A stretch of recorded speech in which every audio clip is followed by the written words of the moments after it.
So if everybody can come on in the room. All right. At this time, it is 6 p.m. February 25th, and the purpose of this meeting is a public hearing for the Community Development Block Grant. All right, we'll stand for prayer, meditation, however you seek to use your time.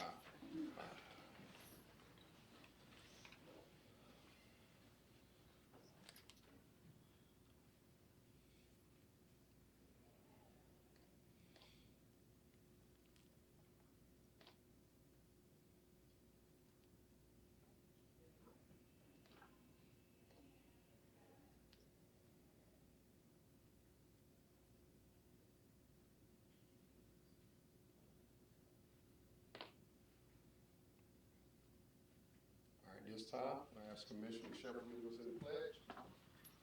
I pledge allegiance to the flag of the United States of America and to the republic for which it stands, one nation, under God, indivisible, with liberty and justice for all. At this time, we'll have a roll call. Commissioner Vesta Shepherd. Present. Commissioner Isaac Owens. Present. Vice Chair J. Wesley Rainey. Chairman Joshua Dellison. Alive and present. Thank you, ma'am. Let the record reflect the absence of Vice Chair Wesley Rainey, but we do have enough for a quorum to have this meeting. All right. Do we have a motion to approve of today's agenda? So moved. Second. It's been properly moved in second. All right. All in favor? Voice vote aye. Aye. Aye. All right. All right. So it is approved. My vote cast as well. All right. With that, first of all, I ask that you all put your phones on silent or vibrate so no one be interrupted. And if you need to take a call, please step out the doors away from the door, because in that small place, you'll be surprised how sound travels in. So we ask you to go ahead and put your phone on silent or vibrate, which one is best for you. If you're expecting a call, vibrate is fine. Secondly, this is a public meeting, but we're going to respect one another's opinion. We're going to do it decently in order. I'll recognize the person to speak. Let's be mindful that a lot of people are here. A lot of people may have something to say. So we'll ask you all to make your comments, but make your comments in respect and understand that there are other people here that may have time, want to talk or want to say something, okay? We're going to respect one another during this meeting in our opinions. And if we disagree, let's do it in a civil way, please. Okay. All right, with that said, do we have a motion to discuss the Community Development Block Grant? So moved. Second. All right, it's been properly moved and second that we'll discuss this Community Block Grant. All in favor, let it be known by voice vote aye. Aye. Aye. All right, public hearing is open. City manager or anybody would you like to provide background? Yes, Mr. Chairman. The reason for this public hearing tonight is to receive input from the community on the Community Development Block Grant. The city has previously received funds from the grant, but also attached to the agenda are eligible projects for the Community Development Block Grant, so that you all are aware of eligible projects. And we do have representatives here tonight from River Valley. So as you all know, River Valley, they assist with the administrative work for the Community Development Block Grant. That's all I have. All right. With that said, anyone would like to come to the podium and talk about the Community Development Block Grant?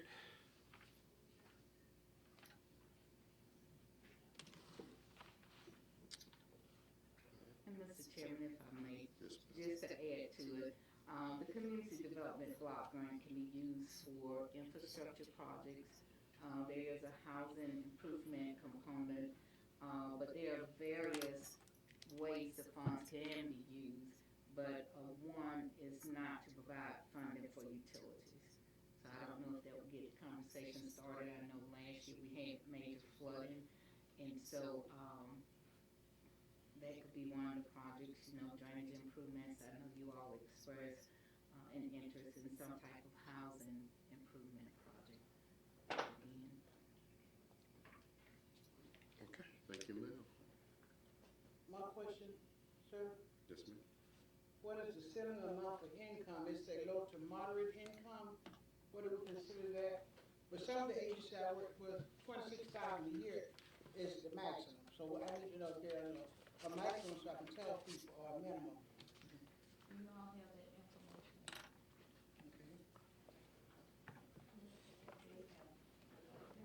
Okay. And I'm asking the representatives from Little Valley.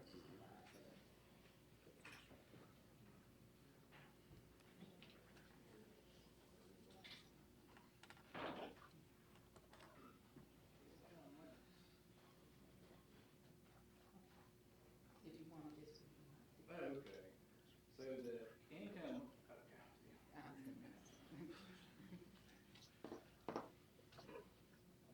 so the income limits there, I think these are the same as the Section 8 income limits, but for one person, income limits are 14,850 per year up to 39,500. Well, anything under 14,000, but 39,500 would be the maximum yearly income for a one-person household. And they give this out to 8 people. Two-person households, maximum income is 45,150. 3 people, 50,800. 4-person, 56,400. 5, 60,950. 6 people, or 65,450. 7, 69,950. And an 8-person household, max income would be 74,450. And those for CDBG, each household that would be receiving benefit would need to fill out one of these surveys during the application phase, because we have to verify that 70% of the households in the area meet low and moderate income to qualify for an area to qualify for the funding. And this is sort of like a census survey. Just ask how many people are in your house and ask for a range of income. Like you just ask, do you make less than one of these? You just circle one that's closest to your household income. And it also has questions about the problems in your neighborhood and if you're having any, write letters, comments, or anything, or have photos or something like that to back up the need, because the money is for the people. Anything's impacting you, like with I saw a news article on Channel 10, I think it was in April or May, where y'all had a bunch of flooding. I think the lady on 7th Street was on that news article that said 7th Avenue. And stuff like that, and get funds to do the drainage improvements to hopefully fix all that.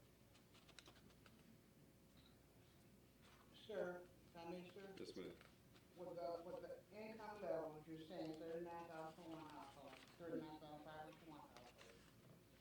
People only who will be viewing this want to know what's the maximum amount they can receive for these grants. The maximum amount on the infrastructure grant that the city would receive is $1 million. And there's a $47,500 cash match the city would have to put in to match those grant dollars. And that would be, for infrastructure improvements. So, whether it's water, sewer, street and drainage, or That's the max, but if the award is 750,000 or less, a match is not required. Is that correct? it's under 300,000. Yes, 750. That used to be the maximum. That's 22,500 from memory, and they used to be 500,000 cap before that, and those were 10,000 match. So it's based on the, but yeah, that's just the maximum for $1 million. Is 47.5. So they increased it from 750,000 to 1 million. They did, Okay. 2 years ago, I think. Okay. Makes sense. Okay. That's good to know.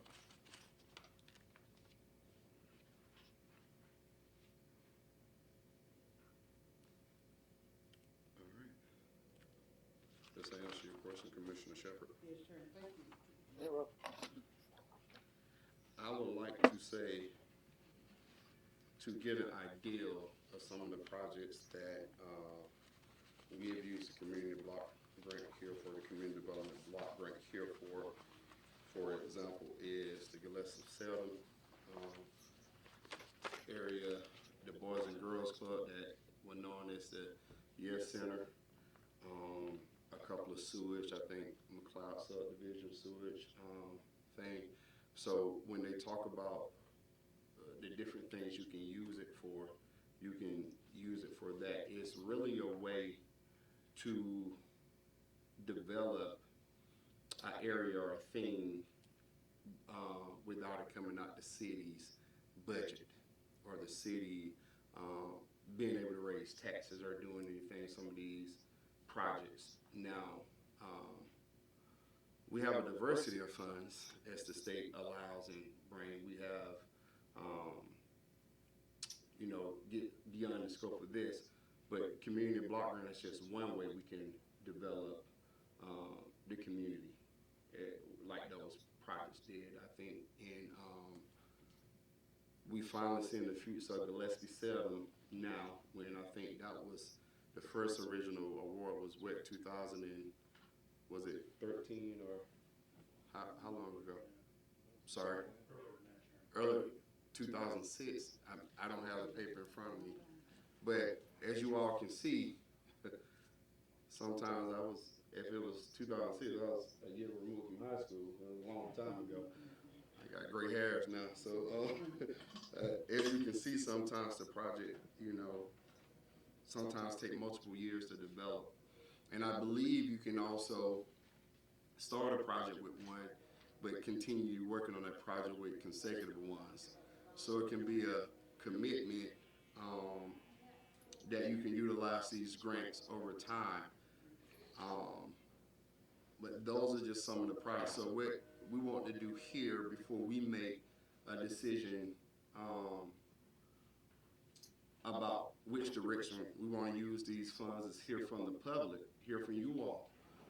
You all have a lot of opinions a lot of times. You express them on Facebook and through my DMs and text message, phone calls. So this is your time to talk about some of the stuff you all openly talk about on Facebook and what the community need to do. Now, our job is to take what you say and get close to what we think we can do based on the parameters. So it may not be your unfiltered ideals, but our job is to listen to you, take what you all are saying, and really see how we can accomplish some of those things, given the funds and authorities we have. So it's not like, we can do anything with these funds. There are parameters and requirements for them. So, yeah. I have a question. In the community block grant funding, can part of that money go towards engineering to make sure we have areas of sufficient water lines and sewer lines? Like if somebody did want to do a development of housing, will the community block grant funds, and that may be a question for them, will that pay for an engineer's report? Because I understand that you have to see what you have and where the water goes and that sort of thing before you can build just anywhere. Yes, sir. Yes, sir. And if you all don't mind, if you would just introduce yourself, because we're taping here, and if you represent yourself as citizen, just your first and last name, and then do you represent? Chairman, I'm Jim Livingston. I'm Executive Director of the River Valley Regional Commission. Grant said a key part of this funding source. This funding is not, you have to think about this not for infrastructure, but for people. money goes to people for their needs. So to the question of engineering report for the project selected, yes, engineers would pay for the engineering for that project. But beyond that, this isn't the funding source to be able to cover questions of broad questions. It has to go, Grant mentioned the survey. Everything that that would be covered in a community development block grant would need to be surveyed. The entire target area would need to be surveyed. And of that surveyed area, 70% of that target population would need to meet the low and moderate income threshold. That's the purpose of this fund. There are other funding sources to have other questions and conversations about infrastructure. And I would encourage you all to be pursuing those. But for the purposes of this, in the community development block grant, this money would go to people and to meet the needs of citizens of Cordele. And I'm sorry, I didn't introduce myself before. I'm Marlene Kimball. I'm just a property owner, not representing any organization.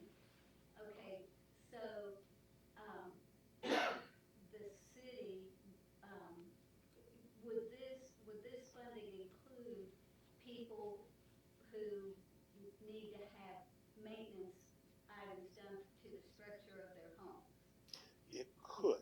There are different types of funding that this supports. So the one question is, there's an infrastructure piece, which is broad, and it could include water and sewer lines, include road and street drainage issues. Grant, am I missing anything else on the infrastructure side? And then there's another component of this. If you look at this, it's what's called a multi-activity. And so if we're hitting infrastructure in a certain area, it could also address housing issues in that area. But that takes a significant amount of time to be able to identify and work through, because each individual house would need to be surveyed, each individual owner would need to have much more thorough information. It would be something that would take about a year to develop. Oh, so you would have to, like, specifically name a neighborhood or streets or a section of the city. They would do the survey to see what type of housing was there. Like, if there, one of the most important things is water penetration in a house from a roof, Yep. because once the roof goes, you have all kinds of other problems, as well as if you have plumbing issues and that type of thing. So let's take our universe of the city of Cordele, and we'll sort of narrow ourselves down to a particular project. The chairman mentioned projects in Gillespie Selden area. In the universe of Cordele, you have target areas. And one target area that's established over a number of years was Gillespie Selden neighborhood. And within the Gillespie Selden area, we had 2 or 3, I'm not sure how many CDBG projects we've done in Gillespie Selden, working on infrastructure. That infrastructure helps bring the housing development that you're seeing there now. That happens because of work that's been done over a 20-year period, and with planning work that happens before that. But in a particular target area, an area of street and drainage issues, as that project, the engineer in the city helps figure out the specific area where the biggest impact can be made. And in that target area, if they go by a house that looks like it may need help, if it is an owner-occupied unit, that could be potential for a multi-activity or helping with housing for the penetration issues and other issues that are happening with that house. But that process, because we need to go from the universal Cordele to the target area of Gillespie Selden to the specific project area and figuring out what's there in that house to find out what needs to be done, takes more than a minute. And so that process, we would be working on this for 2026, an application deadline 2026 if you added housing to just a regular infrastructure. Am I answering that question well enough, Ms. Mandy? Jim, I do want to. And Grant and Tracy, change me if I'm wrong on any of this. Jim, I picked up on what you said regarding that. It will be owner-occupied homes, not renters. Is That's that correct. correct? That's correct. Which is what it should be.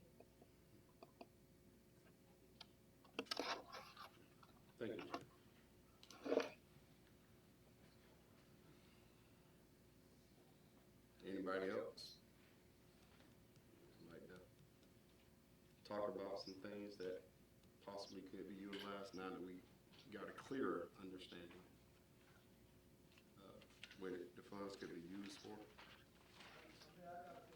Yes, sir. Mike Ward, BJB, Family and Youth Outreach. Due to the high percentage of youth involved in criminal activities, could the fund be used for putting something in place as an alternative other than just locking them up or doing something? I mean, because to me, I'm out here in the streets involved with the youth, so there's no bowling alley, no skating rink, nothing for them to do. So that's why they keep getting in trouble. I mean, my opinion.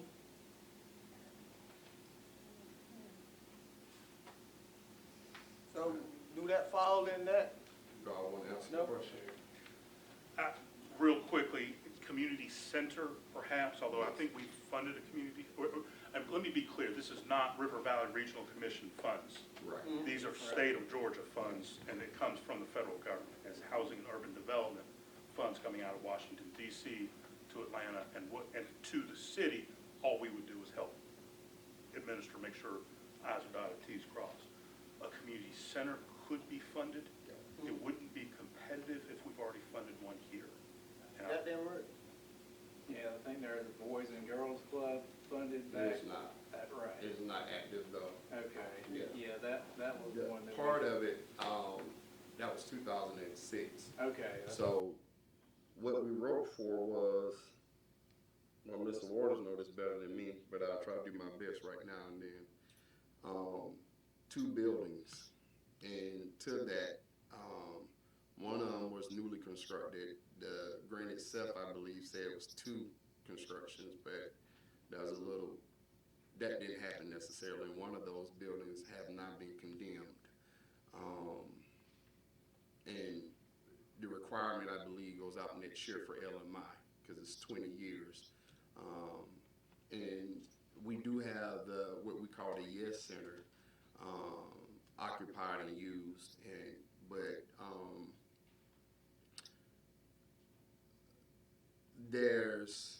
the center is only so big, and where it is, it serves one area of the community. As you know, Cordele, big enough to have different areas and make a resource center harder to get to if you live on another side of town. I think, and part of doing my research, there were some cities that have done community centers, and I think, if my memory serves me correctly, Albany and Columbus may be 1 or 2 that's done it over the time with the community block grant, community resource centers type thing that could be done. You all know part of what I always push for, because I do not believe that government has capacity and funds or staff to do everything, but government should answer the problems of the citizens. But we have people every day out there, like Mr. Waters and others, and I think Mr. Oliver back there, and forgive me if I'm missing anybody else that work with these kids and youth every day.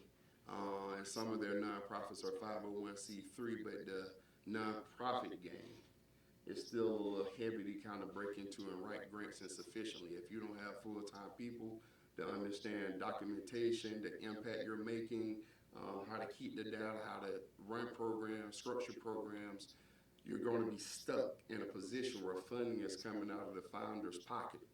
And that's what we have a lot of. So one of the things I've been pushing for a while is having a place in a center by the city. I know we have one in the Dowdy building, but the city does not necessarily control what goes on, and in my opinion, it's usually sometimes political as far as who can do what in that building. So my and not just requirements in that building. One of my visions I had was to offer the people who've been doing it for decades since I was a child here, and people who are doing it now with the youth, place an opportunity for a resource center where they can effectively gather the people and teach skills and mentor youth and do things like that and provide resources, because the city of Cordele does have a lot of resources. A lot of people do a lot of things, but the problem is it's not centralized and a lot of people don't know. And so it becomes a thing in which only the people that know can get there and understand how to take advantage of it. And if we had a centralized place in which I believe most people know to go, I'm working on that independent. I shouldn't have to do that outside of my role as chair. But you know, things still need to get done. However, to your question, Mr. Waters, what I said in the beginning, one of those things where y'all say something and it's up there and legally we can't do it, right? Or what have you. Our goal is to take it, and if we have a good consensus, how close can we get to that thing legally, right? And by the parameters, that's always been my view, my goal, or what have you, is to take what the people are saying. And you know I'm not a consensus leader, so if I push back, I push back. If I don't agree, I don't agree out loud. But to get close as possible what the people have been pushing for. And the youth, we get the reports, we get the messages when their youth involved crime and everything. So that weighed heavily on my heart because that's, over my whole career, I have worked with youth more than I have done anything else in the justice system. And so, but there's also opportunity for work-based development and learning that can be utilized. And we have programs here and there spread throughout the city that does that stuff. I just think it'll be powerful if we can centralize them and make it in a way, because it will serve, when it serves the city of Cordele, undoubtedly the 70% LMI, almost.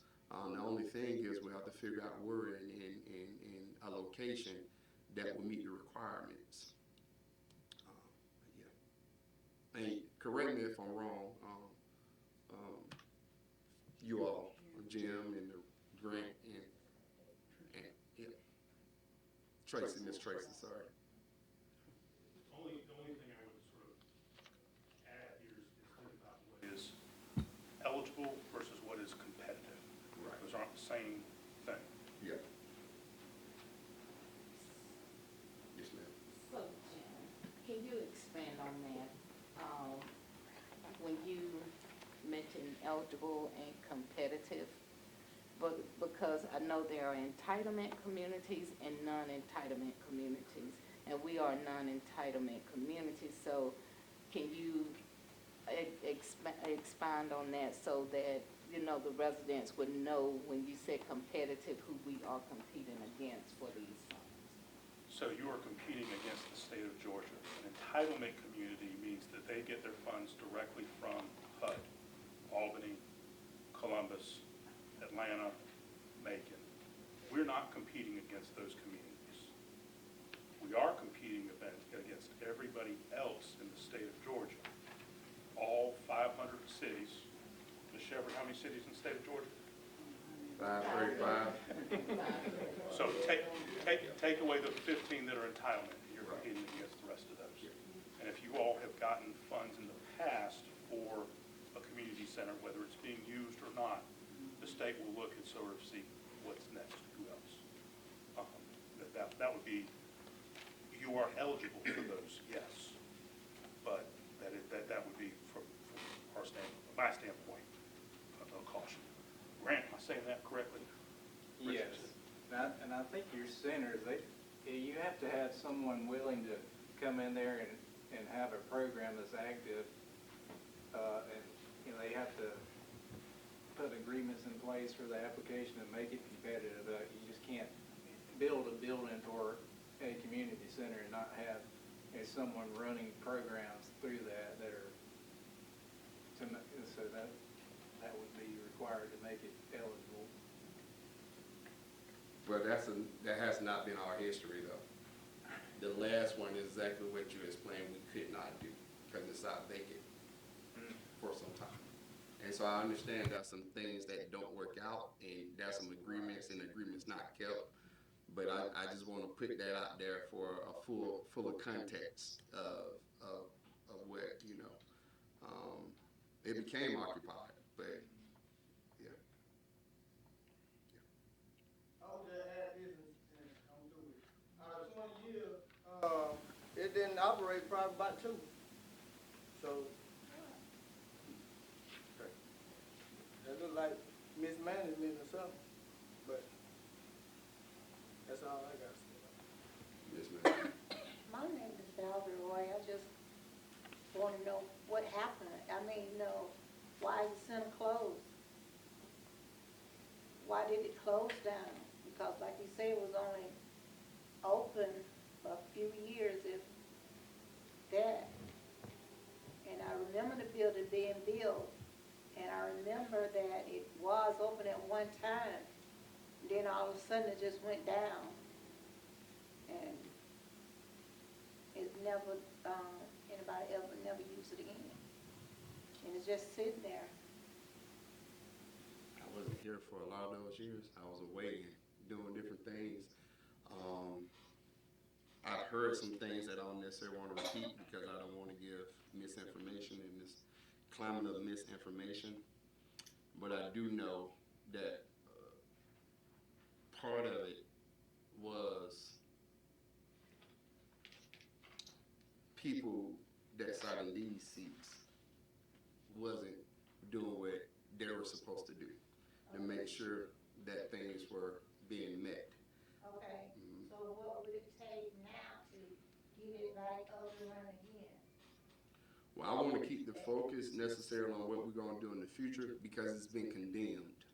And I think, yes, ma'am, that part. Now, the Yes Center is at the other side of that building is occupied and serving youth and serving families, youth and families, or what have you.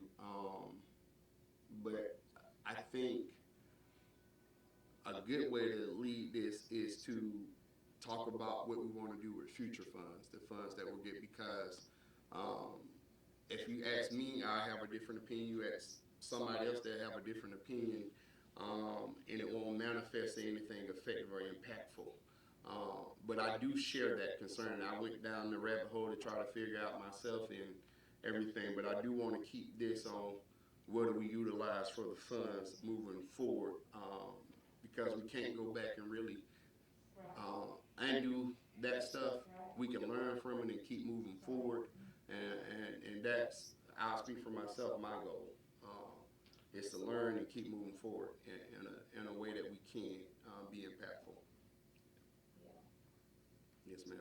My name is Barbara Clark, and I have a home daycare. And we know lately that childcare businesses has been on the decline when it comes to the amount of facilities and small businesses. Because I do it out of my home. So, is there any funding? Because it seems like we always get left at the bottom of the pole. So is there any funding that might be available for us, child care provider, or either the daycare centers? Because talk about the youth, well, of course, they babies before they become youth. So they training come from us first. And so I just would like to know, is it anything available for daycare or child care?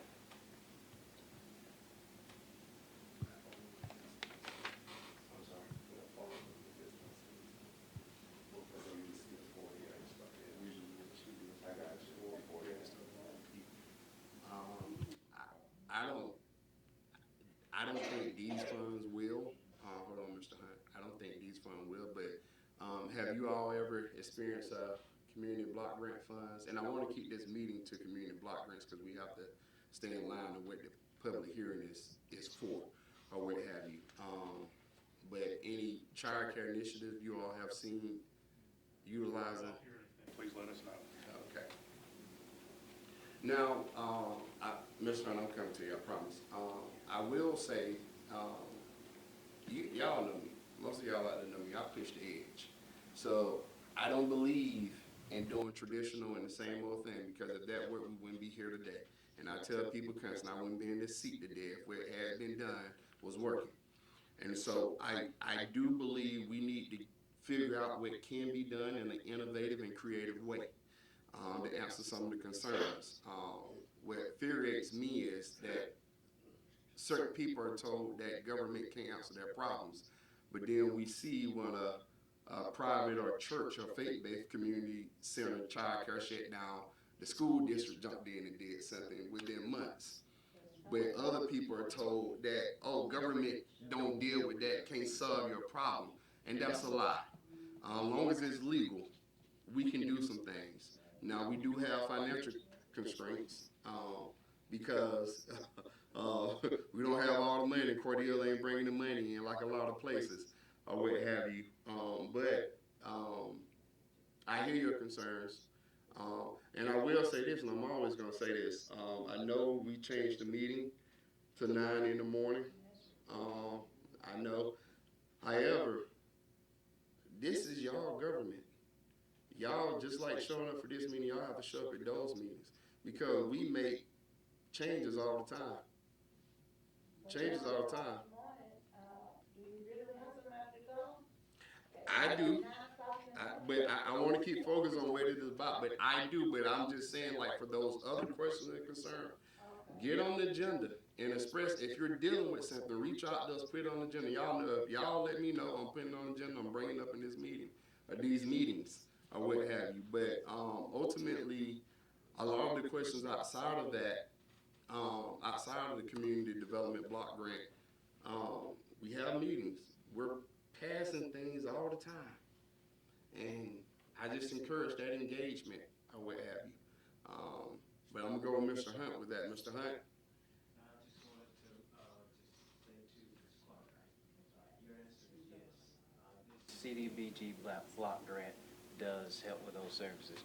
This CDBG block grant helps with open space land, neighborhood development, water and sewage, neighborhood facilities, urban renewal grants, model city grants, historic preservation, rehabilitation, and public facilities and loans. More specifically, it does have an area where there are ineligible activities, but the only thing that it has to be is that whatever you are doing has to coincide with the national objective, and also it has to be an acceptable or appropriate activity. And that includes employment services, crisis prevention, child care, health service, substance abuse, after-school programs, domestic violence facilities, and even the previous project that Mr. Waters, myself, and someone else was working on, Operation Peak. These funds are specifically to help with those things. The only thing is you have to have your verbiage right, and this is, I can send you the link of the course that I took, sharing this information with me. That is the only metric that is to this, even from the loans from the economic development revolving loan, which I will have a question on that.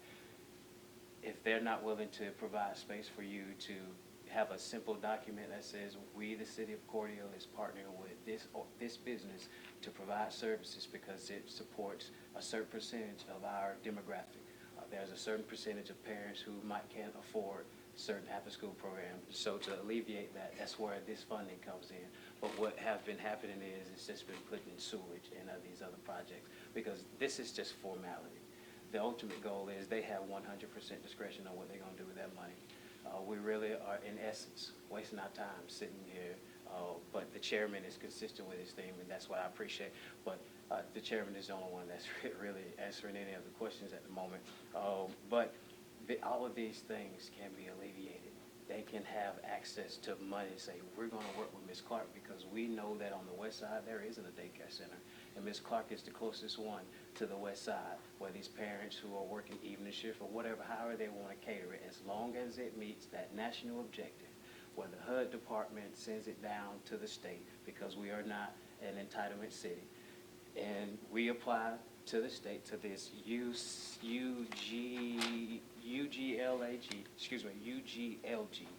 and they decide on how much we'll get, and we can, because they've given us this money, we've already put something in place that says that we are catering to whatever these needs are.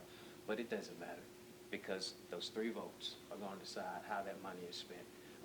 We've had those same services, even with the after-school program that Southwest Georgia United had with the school. That only closed because they did not fill out their documents right. I know that because I used to work there. But you had Commissioner Shepherd that sat on that board, and has sat on that board for a while. Most of the people, Monica Simmons sat on that board, and she even expressed her discontentment with the leadership. So there are things and there are people in place to help with this funding to make sure that small businesses like yours survive. Because during the Great Depression, the only way that we revamped was the government said that the only way that we're going to rebuild these small communities is if we take this federal money, put it in the hands of these nonprofits, these 501c3s, and to carry out the services and really reach the people. They're going to then take that money, invest into Ms. Clark and these other businesses, so that we're creating these rapid services. They do what they want to do. They're just not. Anybody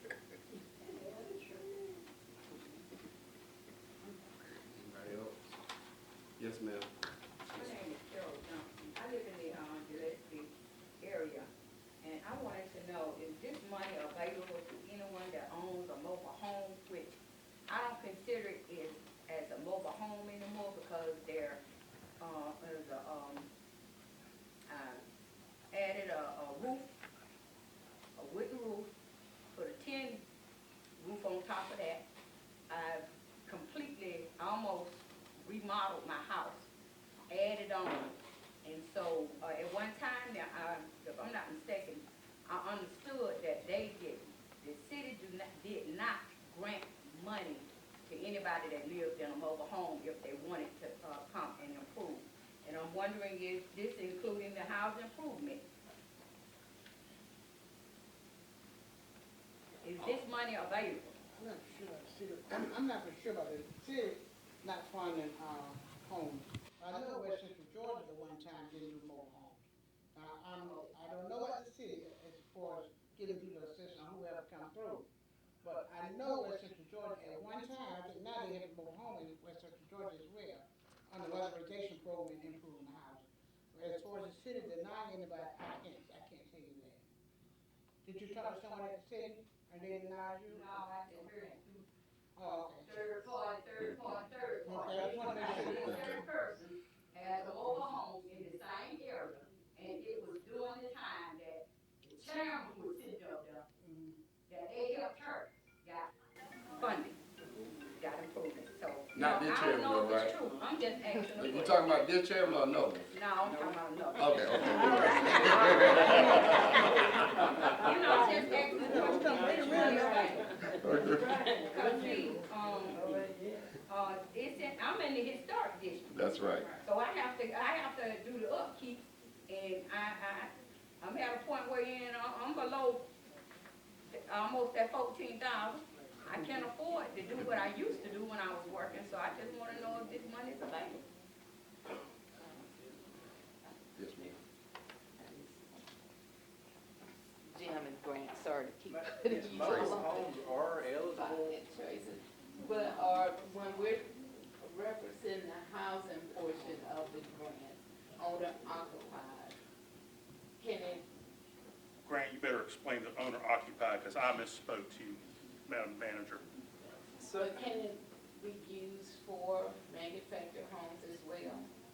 yes, Okay. right, I think they raised the limit on the rehab, which is fixing the existing mobile home.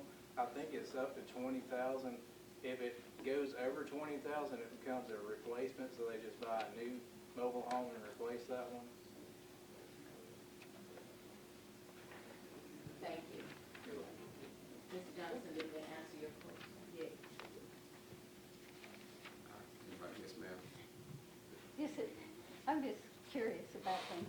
Okay, so if the city applies for this CDBG grant, you have to specify in the grant writing what programs you're going to be funding. You can't just say, hey, City of Cordele wants this money and we'll dole it out. Before then, you have to say, okay, we specifically want child care, we specifically want some to go to housing, and you have to break it down. Yeah. Or we want some to go to, that sewer issue where we had some flooding before, something, you have to break it down. Ms. Tracy, I see you back there. Yeah. Finally.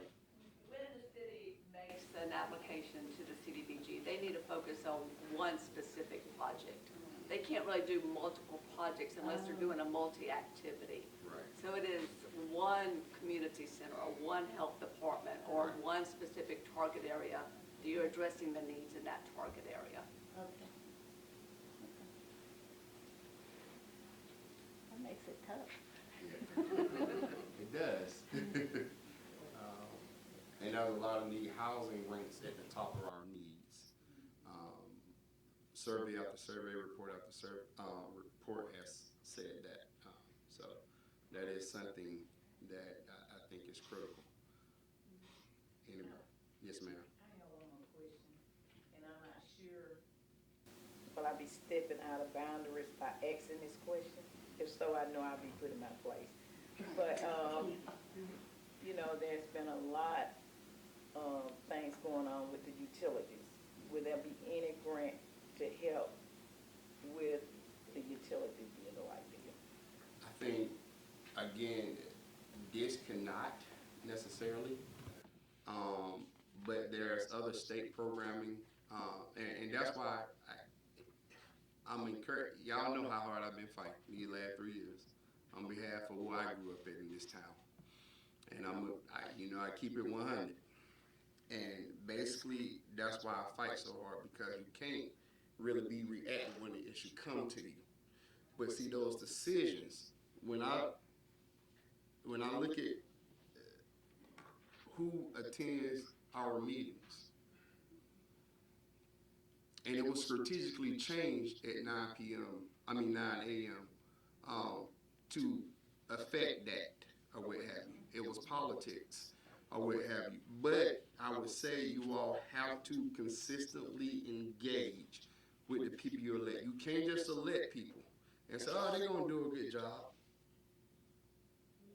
They might not. But you need to be up there to see if they're going to do a good job. And I'll be honest, and this is what I'm going to say about funding from other areas. The people you elect can almost fund a lot of programs that you all are talking about. They have to prioritize it. And this getting a little bit out of scope, but I'm going to go here. Our charter said that the chairman proposed the budget. Everybody else said it was a mistake. And I said, you mean you had a full committee? First you had a law firm that wrote the charter. You had paralegals, lawyers. Then that commission at the time passed it. Then they sent it to the General Assembly. And all them people missed that. And the reason why I fought so hard against that, because the budget is the key to doing anything you want to do. If it's not in there, it ain't going to happen. But the city at any time can set aside a certain amount of money to affect different programs or what have you. Unrestricted. It just have to be legally and ethical. But unrestricted, the city can set aside different funding. We saw that with COVID funding, the opera funds, where you had cities, and some cities got in trouble because they didn't really understand the parameters either. And the parameters coming down wasn't as, specific either. So it was a lot of that they gave to businesses. They did grants. The ones who did right, they did grants to business. The city of Cordele didn't do that. That was one reason I ran as well, because they went a different direction. So a lot of your questions and funding about all that stuff can be handled one way or another. Unfortunately, this is just not the thing to do that. However, but when you talk about those community centers and resource centers, one of the things that you can potentially house there is a nonprofit that write for rent and utility assistance, being a resource center. So there are multiple ways to get to your goal, and that's what I mean by being creative and innovative, or what have you. Because I think everybody feels it. Everybody feels the skyrocketing cost of that electric bill. For the record, it's not the city. We don't control electric. That's what I have to tell people. We control your water, but not electric, or what have you.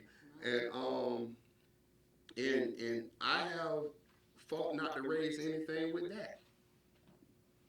There are some people that want to raise water, and I fought over the 3 years not to raise that. And so it's important that you all show up and engage constantly in these meetings. I think what we're trying to figure out are solicit here. It called base level research is what I call it. Before we make decisions, is giving the parameters that set in this specific grant. What would you all like to see? And what I've heard here was maybe some housing renovations. What I heard here is maybe some investments in infrastructure like water lines and sewer at a particular area. I also heard small businesses in childcare emphasis and things like that. Is my question to you all, is there anything else that you would like to see? I would say the entertainment piece, the skatering, the bowling, won't be able to do that. That's not this type of funding. I'm gonna go, I saw her hand first, yes ma'am, and then I go to you. I just want to ask a question. My aunt, Aline Tripp, y'all may know, my cousin Tuisha is over her properties down because she's not well. But she has some property downtown, and we have been talking about opening a small restaurant for me. And I was wondering, is this the place you could talk about a loan for that? I remember talking to Russ about it one time, and he told me something I need to do, but I've forgotten about it since then. And when y'all was talking about the businesses, I wanted to know if this where I should go to ask a question about that, or do I have to go? What do I need to do? Economic revolving loan. You can see Ms. Munfrey, and they have an application. Mr. Hill does it now. Okay, Mr. Hill is doing it now, and basically can set you up with how do you apply for that type of funding, which is a different thing. It comes from a different pot than this or what have you, but that's the resource for that. And just to let you know, if my memory serves me correctly, it's been a long day. Yesterday was long too. But it has some requirements and some parameters, and it has to be employing people. Employing people, so it's just not business. It's tied to employment and the workforce. So, yes, ma'am. How can the meeting be changed back to the evening? Because I used to come to the meeting, the city commission meeting. Can they be changed back? 3 votes. Just like they were changed by 3 votes. And would you let us know the dates for the meetings?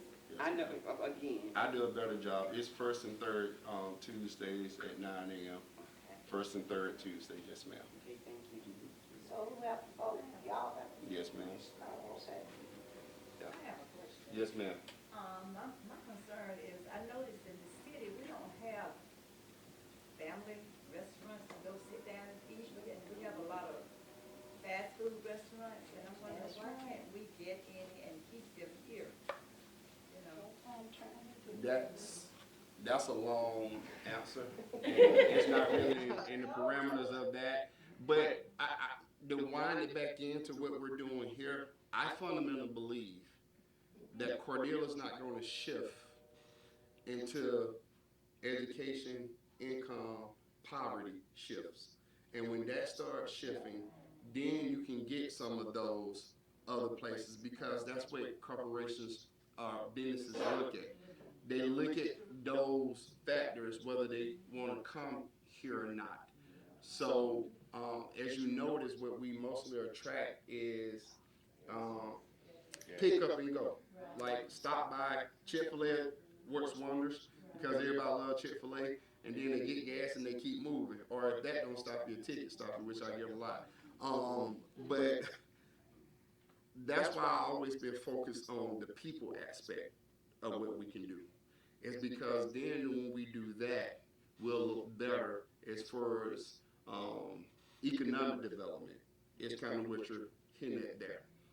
Um, if we don't do some creative and innovative things to get at that, um, our population is going down.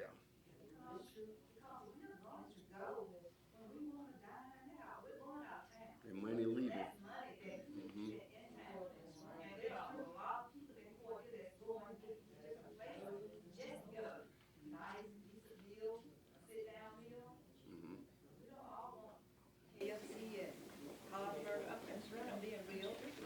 Well, we're in a hole right now, to be honest with you. It's going to take probably 20, 30 years if we ever get there. I'm just being honest with you. For us to, it may not take that long, but it will take some time for us to get there if we get there. I don't plan on being up here 20 years. I would have these 3 years be hell.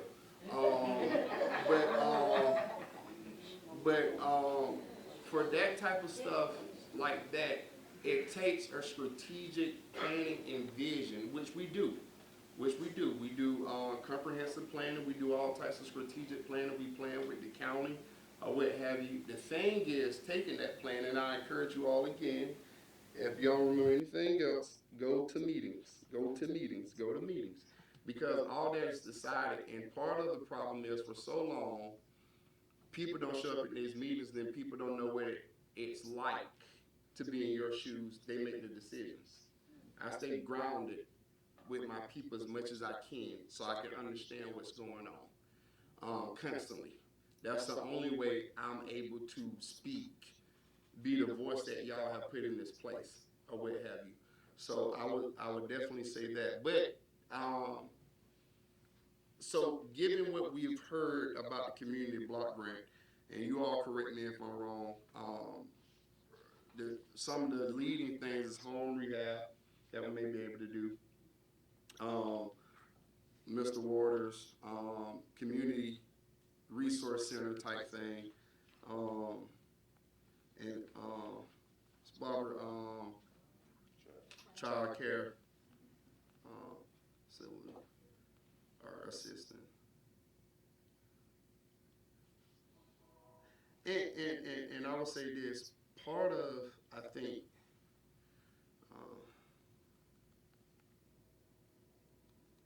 yeah, we just have to have a conversation. Anything else that people, I have a question for Ms. Law.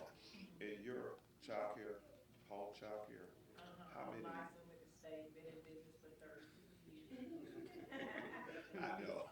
How many children are you able to, within a home? I'm able to serve 12. And I have had 2 shifts when Tyson, I think they gotten rid of their second shift. I kept children in the morning and at night. Right. So, but you got 12 on each shift, is that what you're saying? Or was this a total 12 for the whole? Total of 12 altogether, not including my own grands and children. Okay. Okay, that answers my question. And is that the standard number? Yes, for home daycare. Okay. And then you have your center. Right. Mr. Chairman, I have a question for River Valley because I just want to make sure we're all clear because I don't want to leave here confused and I don't want the citizens to leave here confused. So child care, is that a child care facility, can that be funded with community development block grant? I know in my experience it has not. Nor in mine, I trust Mr. Hunter on that. Yeah, I don't know of any that is not, that has been funded. Yeah, neither have I because it doesn't state child care. So I would like to know what, is it another program through DCA but not community development block grant? No, it's through the community development block grant. And it has to fit within these categories. And what I'm assuming a daycare center would be either in neighborhood. neighborhood development or But I'm neighborhood saying, is facility. that through DCA? Because I have not seen So, that. so our funding for the city of Cordele, this CDBG funding that we're getting, it is coming from DCA. Am I understanding that right? Yeah, yes, That's but it's because not we're the not a- city of Cordele's Right. funding. It is an application that Cordele has to make with every other 5 of the cities in To- Georgia. to get access to this funding. To get the funding, yes. And that goes back to the question of eligible, yes. Competitive, I don't know. Now, there are different other funding pots through DCA that we could talk to with them about. They do have an innovation round of funding. And that, that's a conversation to have. But for this funding source, I'm not aware of anything. Nothing that we've done.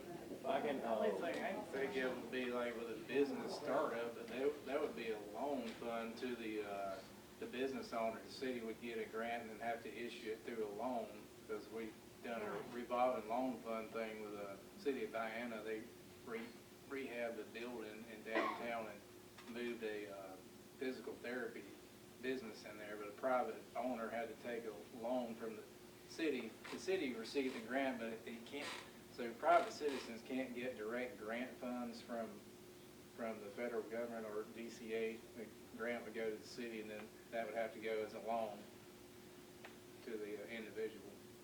Right, so it's loan, not through community development block grant. It goes back to the question of eligible and competitive.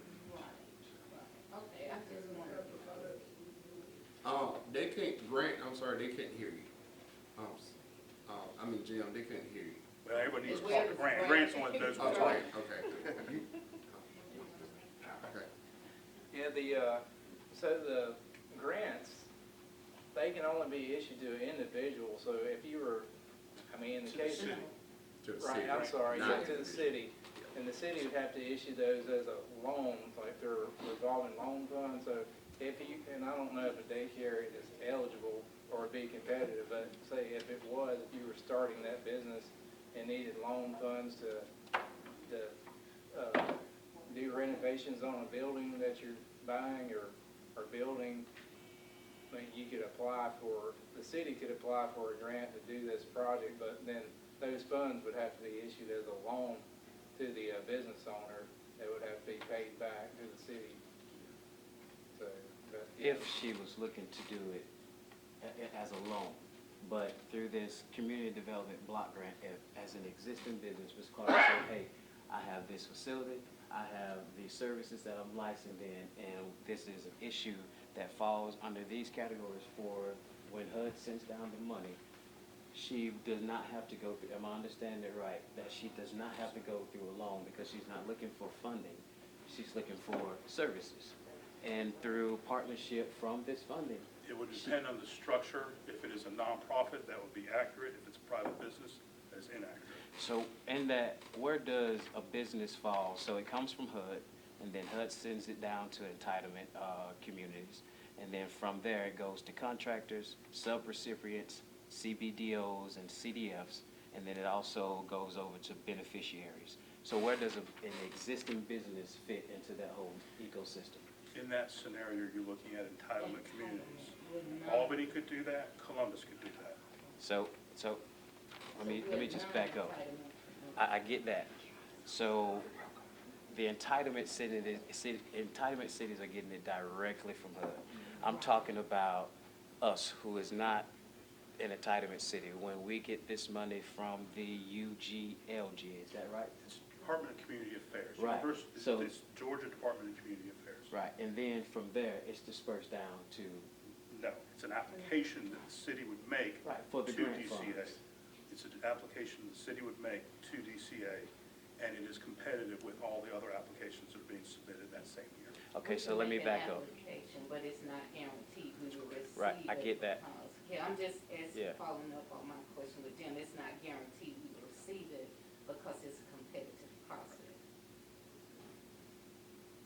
Okay. Yes, ma'am. Okay, again, correct me if I'm wrong. And I've seen this several times, and I probably need to do some research on my own.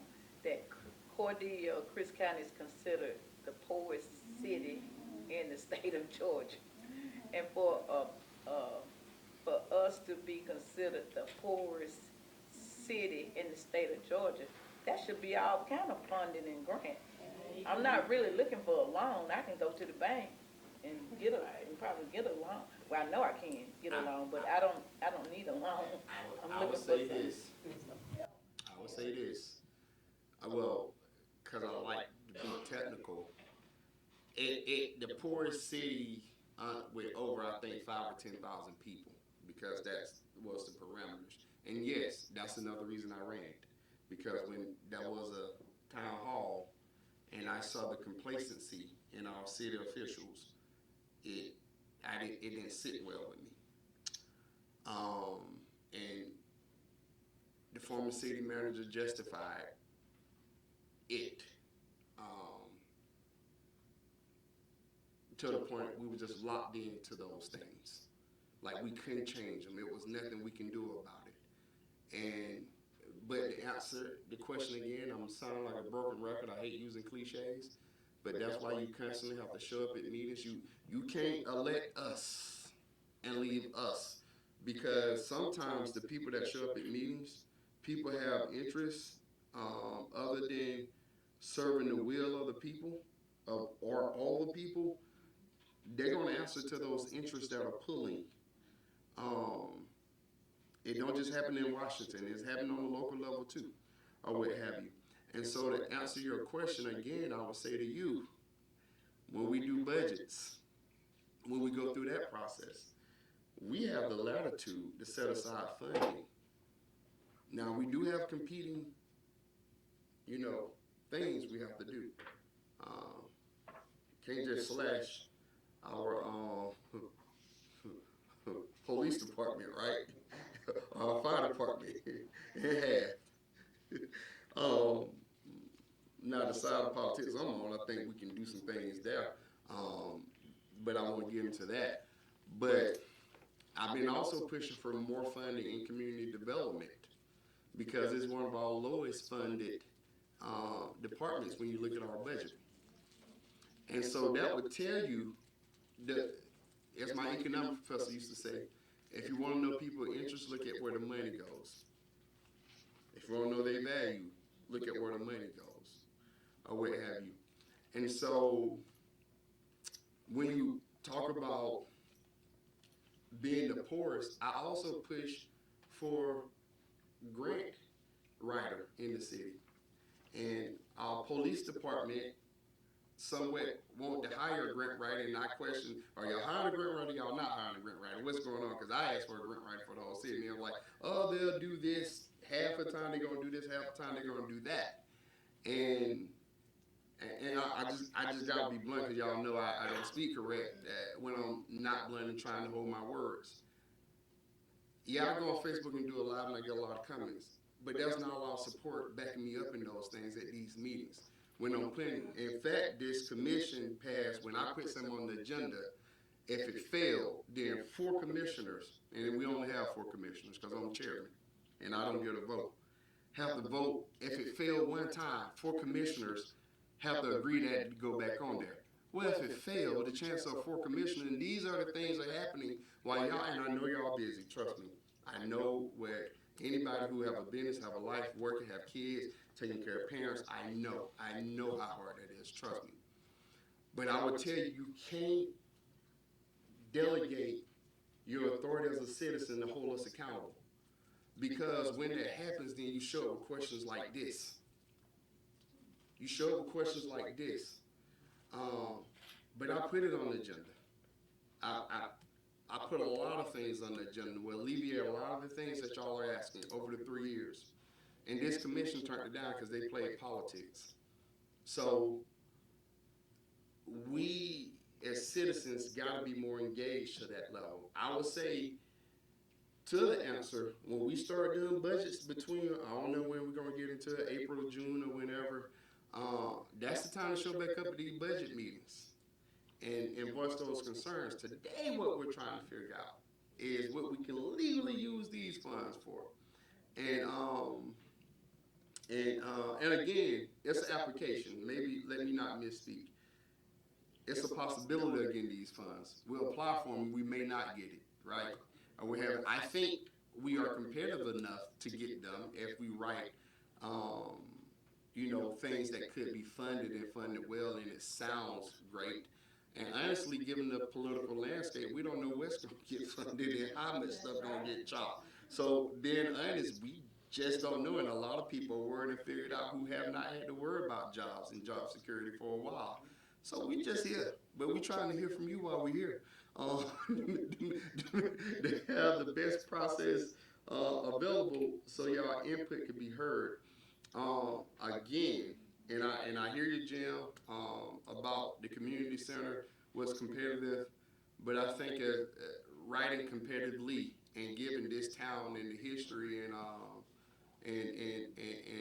what our community center is right now and what it was supposed to be are two different things. It never lived up to that. So I would say if we did a community resource center, I just wouldn't make it a community center, I'd make it a community resource center. I think for us that may be very competitive because technically we don't have what we wrote for in 2026. That's no longer under the community block grant guidelines anymore anyway. So what you mean don't say it? It's state funding to that, you all continuing to do that the way you need to do that because the state does care, the federal government does care about that for a long period of time. What do you mean? Let's break this down. What do you mean? The eligibility of that center, whatever you're looking at in the future, also needs to be carrying into the future as well. Well, based on what we wrote and what they said in the application, what we have here in 2026, it does not have to serve that percent of LMI anymore. And that's what I'm saying. So, because you don't know who occupy these seats to make that decision, it can go left in something else, so we won't have a community center at all as far as those requirements. Because honestly, the program before I got in this seat, they wasn't even serving LMI at the level in which they need to serve LMI. They didn't have anything on record to say we are serving the 70% LMI. And their organizational budget was just as big as the city's budget. And so one of the things that we sought to do is alleviate that problem.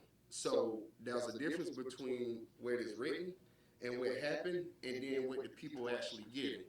And so I get what you're saying, but as far as we're concerned in this town or what have you, I am concerned that in 2026, and depending on which way things go, and I know some people don't have to be concerned about the political landscape, but there's 3 seats up in this year in 2025. And people fight every day for this commission not to look like what it looks like right now. And if it don't look like it maintain what it looks like right now, there's a pretty good chance that that center will no longer serve 70% LMI.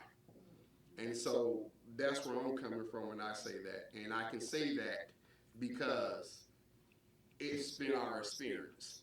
So when you say don't say that, it goes contrary to our lived history and experience.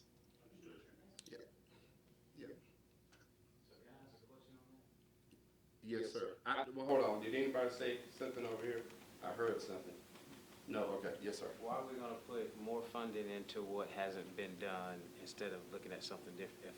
If we tried the community center, have the community center, it's played politics with heavily. You got the school system, you have all these other organizations that has the funding that can assist through MOA, MOU with child care services. And then Mr. Maurice has made the robust expectation of 25 homes by 25. So we have all of these other things that have been mentioned that are being catered to.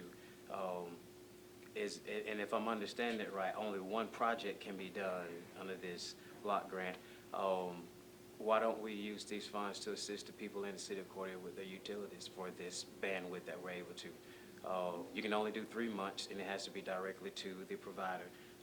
And it doesn't have to be, even if we can't just do that, the utility payments, do some type of project, because the categories that it say that these funds can be used for: open space land, neighborhood development, water and sewage, neighborhood facilities, urban renewal grants, model city grants, historic preservation, rehabilitation, and public facilities loan.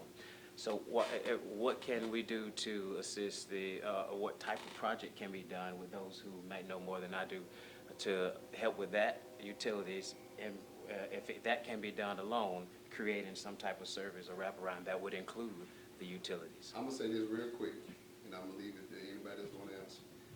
The problem I can see with that is government's not that creative and innovative. So if you write something too far left, and I know I just said I'm creative and innovative, they're gonna be like, what is this? So you have, like, you also, because it's an application, you also have to not be too far one way or another, but also because if they get something and they haven't seen it before, we also don't want that stop our chances for being able to get that money, because that is big. That is, when you look at Splash, when you look at things that we can transfer this community with, our town with, I think we need, and I've asked for this, I asked for a hearing or for us as elected officials to get together and have a plan where we see the likelihood of all our funds coming in and have projects that we want to use that for. But I think the utility thing, I don't think it's allowed, but even if it is, I think one of the concerns is we may not, I don't want to not get the money at all. And so, and trust me, I hear, trust me. Well, the reason I brought that up is because it said a lot in our city commission meetings. We check with the surrounding counties and surrounding cities to see what they're doing. And majority of these 7 pages that I wrote came from the presentation that I watched, and these cities were saying that this is what they were doing. One had a healthy aging facility, services, Meals on Wheels, and those type of things, but we have most of that. So this isn't just, I guess, a question I was asking broad. I'm asking, how can this city do that? Because from the presentation that I watch over the history and the entire layout of the CDBG block grant, these are all the things that these other cities were saying that they can do, and it all boiled down to fitting into the national objective and being qualified activities. I think a good way to go around that, I may be wrong, is empower. You can use it to empower nonprofits that's already doing it. And what I mean by that, giving space, giving resources where some things may be for them. We have a center, we have a space, but not necessarily the city doing it directly. So what would fall under those other categories? I don't know. I'm not an expert, but I love to shop it around. Our city manager here, we have River Valley Commission here, and other people here as well. So, I don't know.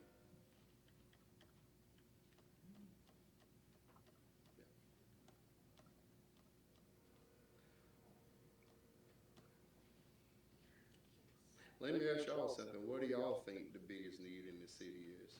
If y'all had to think about it, what is the biggest need in the city? And we can reduce it down, but what are some of the larger needs y'all like to see? Children don't have anything, our children have youth. They just walk around and do nothing. The kids, the youth. The youth is the biggest issue. Yeah, that's the issue. Our youth. Infrastructure on the west side. Infrastructure. What do you mean by infrastructure on the west side? It needs to be some type of community building up there where it could be utilized, the youth can utilize it, something like that. And while we're on it, I keep hearing about water and sewage and drainage. Will any of these funds be allocated, throughout the west side to clear up that problem that we have? Every time it rains real heavy, we have flooded ditches, water is all over the road. Where I live at, there are deep ditches. Down 13th Avenue, water is always overflowing over the road when we have heavy rain. That type of stuff. A lot of things that the city need to be doing, but I can't address it in this meeting because it's not the proper time for it. But a lot of that needs to be fixed. And condemned And houses. yeah, there's a lot of condemned houses Houses here. that falling down all around where I live, on both sides and in the back of me. And it just need to be be torn down or something. It just looks so bad. Trash everywhere. You said West Side Community Center? Yeah, Okay. it would be nice if we had one over there or something for our kids to do, rather than standing on the corner, running through the projects up and down the streets. Getting in trouble. Yeah, give them So that would something to be do. a component still to fall in line with youth, is what you're saying? Right, it'll fall in line with that. You say you live on 13th Avenue, and there's a lot of flooding in your area? Yeah, in that area, 13th, what is that, 13th Just Street? in the west town. Yeah, Down towards Payville. Real bad flooding down there. 13th. And the Cloverdale, Payville area going out that way. We always have a problem. Every time it rains, we have a problem. Yards are flooding, the ditches are clogged. The drainage is a very, Can be for drainage improvements, and that would be a competitive grant. Okay. Because the flooding, that we had last year was on TV, and we have news stories and pictures to support that. So that would be a grant that would be competitive, and again, it will identify all areas of the city, you know, that area, the area near the hospital, so those areas would be included as areas for drainage improvements.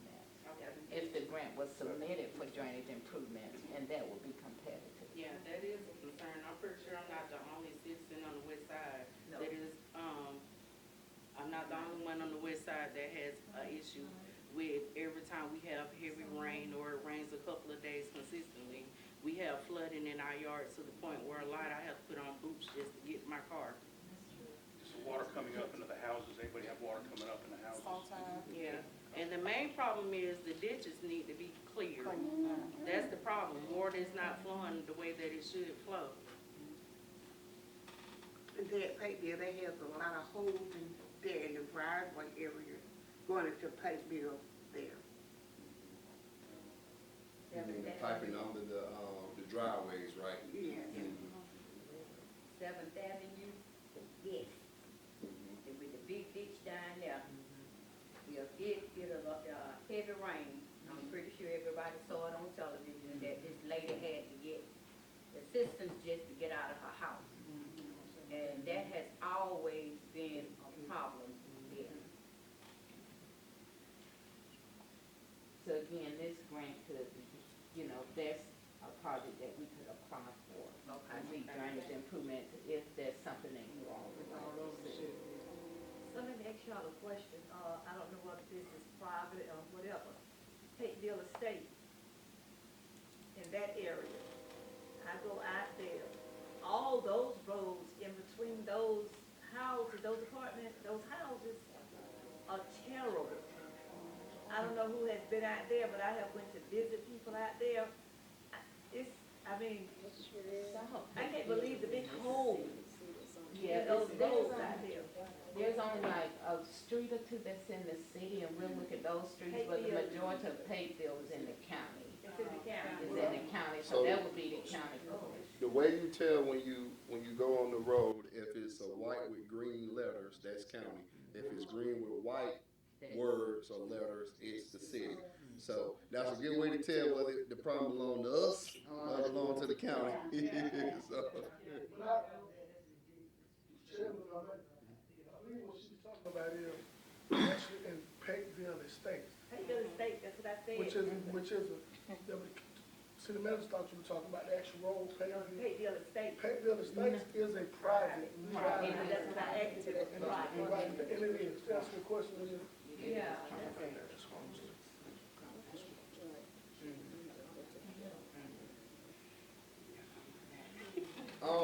Question, how, you can apply for this grant every 2 years or every year, but I know a certain percent of the previous yard has to be done. So what are the requirements towards that? It's every 2 years that you're eligible once, right? If you have a funded project, you have to wait 2 years before you can apply again. There are some parameters that allow you to apply every year. Urban redevelopment plan, I don't think is one, is it? It's the revitalization Urban area strategy. Right, so we were able to apply every year from the Gillespie Selden area when we were digging deep in our And the reason I bring that up, and I'll just be honest about it, because we can keep putting money on infrastructure, and we get money for that. We don't necessarily get money for community development in that way. Um, and what I'm afraid of, we're gonna have really nice drainage systems and sewage lines, but we're gonna have bad homes where nobody can live, and then it's a drainage of people. So when that tax base go down and the city's declining, you can have all the nice infrastructure. And I made this argument before.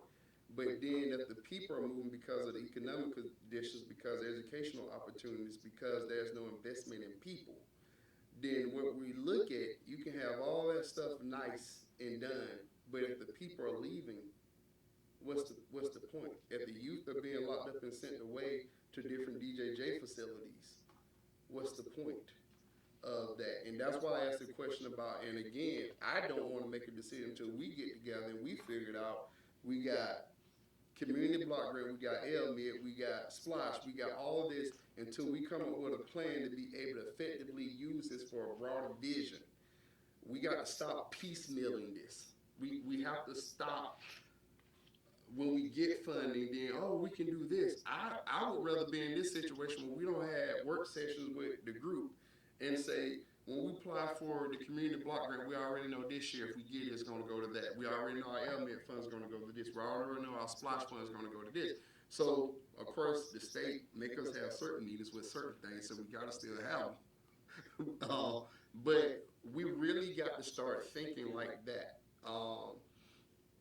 One of the thing is, I do think, and I think the people will, I love the Gillespie Center and where it is, the historical value of it, the revitalization of it. But I do think we got to have plans where we look at area per area and start developing that then, because people can really see. When you over here, over there doing that, putting stuff in the ground, people can't really see that. And we do a lot of work. A lot of things are done. But you also got to be able to show it. You got to be able to communicate it in a way that people understand where you work. And one of the problems we had with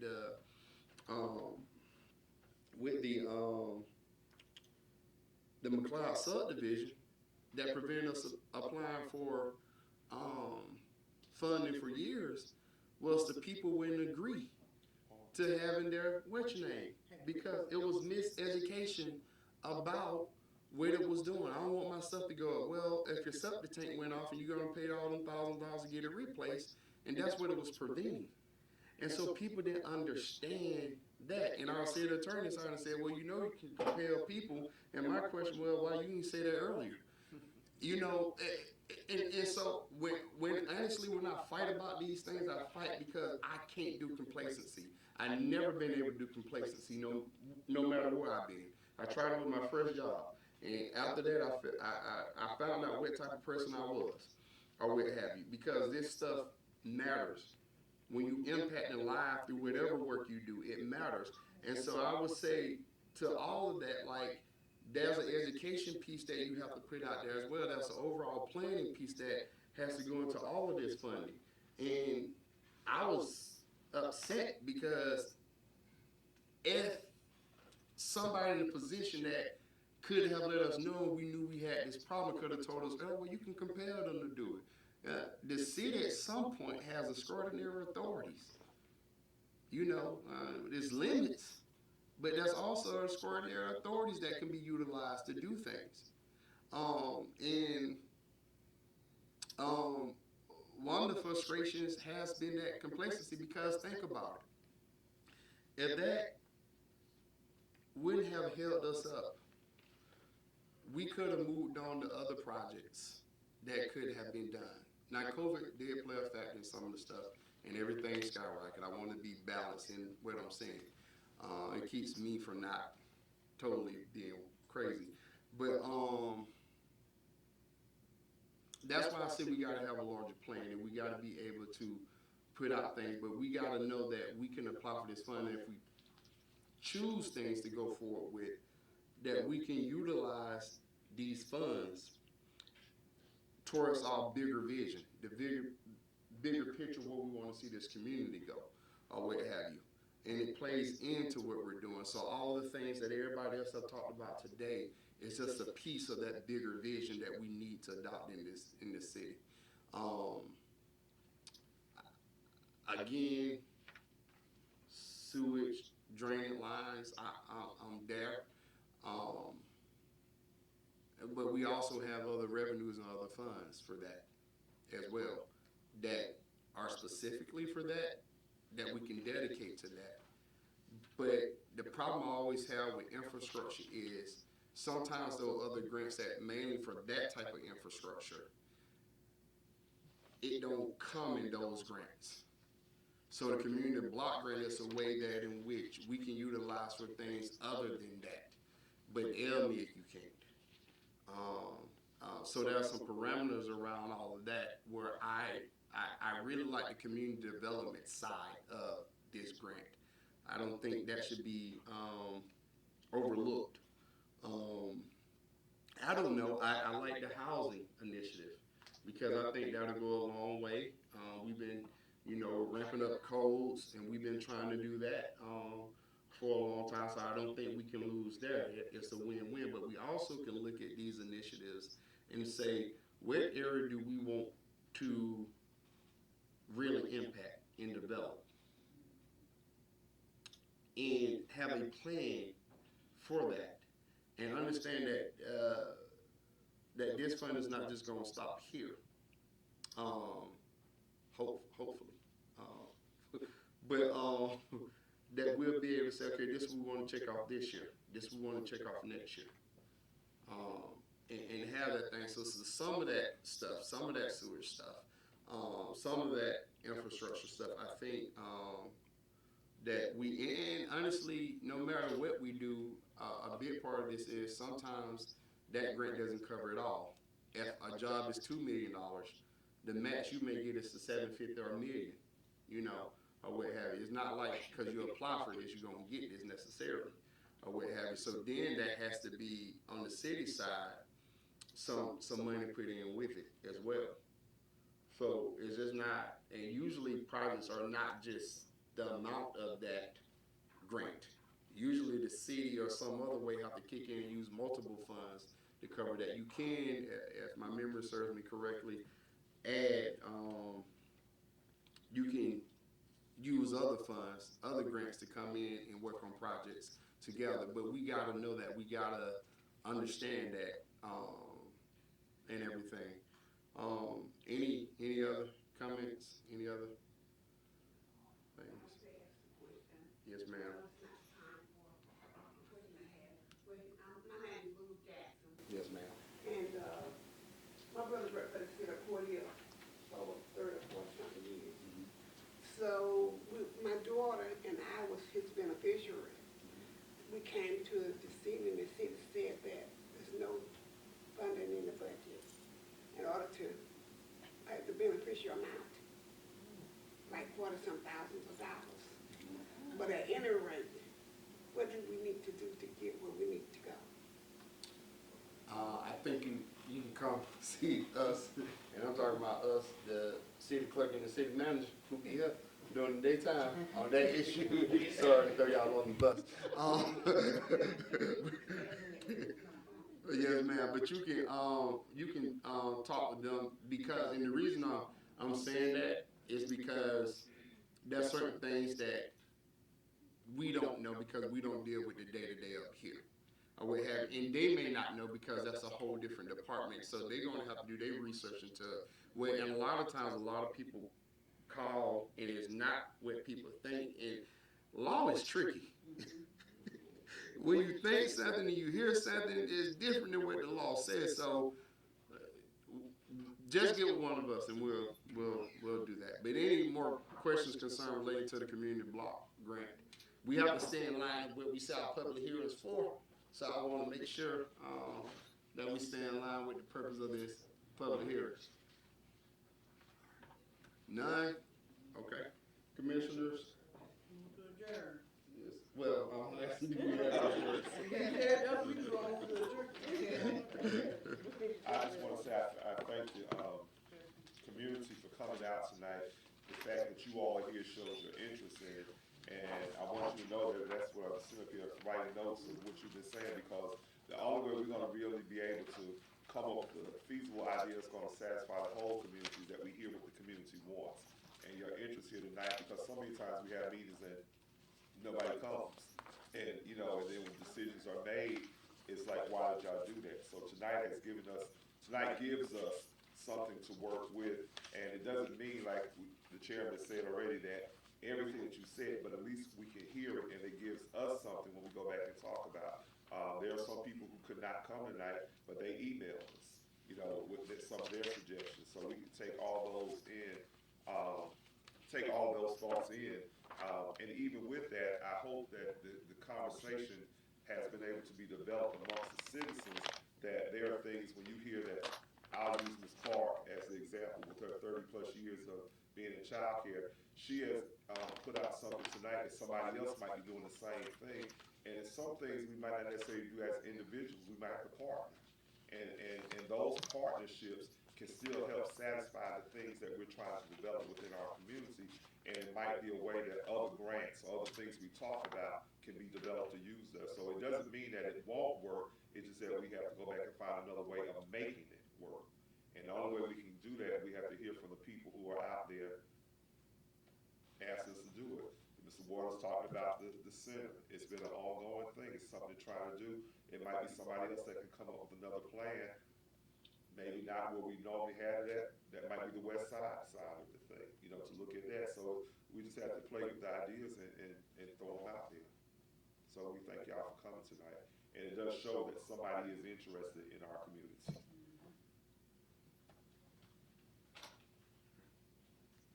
Again, I echo Commissioner saying thank y'all for coming, thank y'all for showing up, and engaging in this process.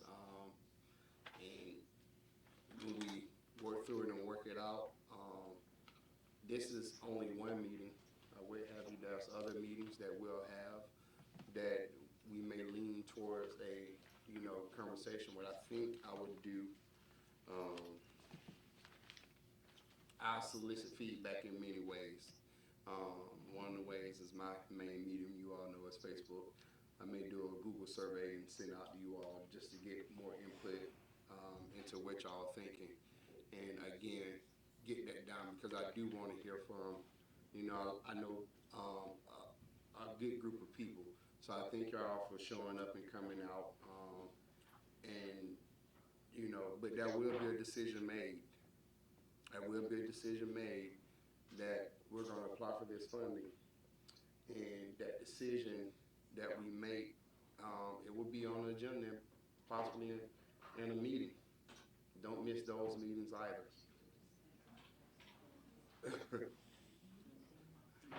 So, yeah. Yes. April 1st is April 1st. deadline. Yep. So, April the 1st, so that's short timing. And, especially with the way government moves, we only have two meetings. What I'll do, I'll craft something to get more opinions and share it with this body, because it's important, and I hear the plight of the kids. I've been pushing that for 3 years, and that's what my heart is doing something to that, and we just have to figure out. Yep, we just have to figure it out. What would be best? I do not want to put this money in infrastructure. We get too much money. Well, not too much. We don't get enough. But we get money that can only be used for infrastructure.